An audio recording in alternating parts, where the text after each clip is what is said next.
მაშინ იყო ორი კანონი, ერთი იყო რიგო, როცა შეგიძლია რომ თავი აედო სასჯელს თუ ინფორმაციას მიუტან პოლიციას კრიმინალურ იერარქიაში შენზე უფრო მაღლა მდგომი ადამიანის შესახებ.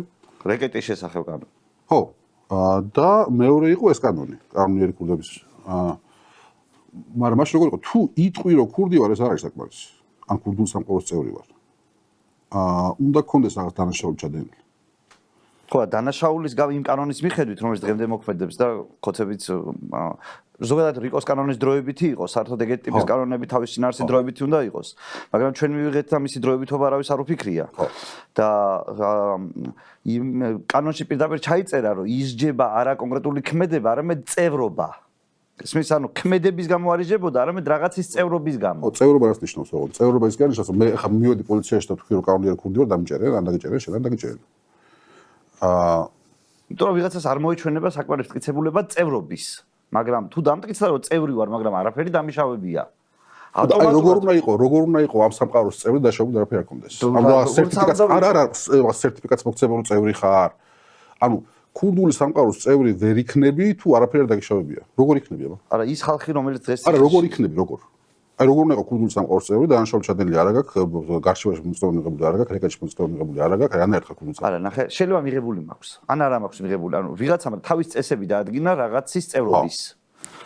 მაგრამ სახელმწიფოს არ აქვს მტკიცებულება კონკრეტული დანაშაულის ჩადენის შესახებ ჩემგან, თორემ მაშინ დანაშაულზე დამიჭიროს. ან ორგანიზატორი ვიქნები, ან თანამზრახველი, ან ჩამდენი, ან შუალობითი ამხსრულებელი, რამე ვიქნები.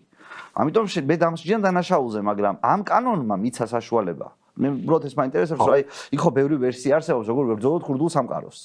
მე ვიღაცამ მოიფიქრა, რომ მოდი ასე ვებრძოლოთ ქურდულ სამყაროს.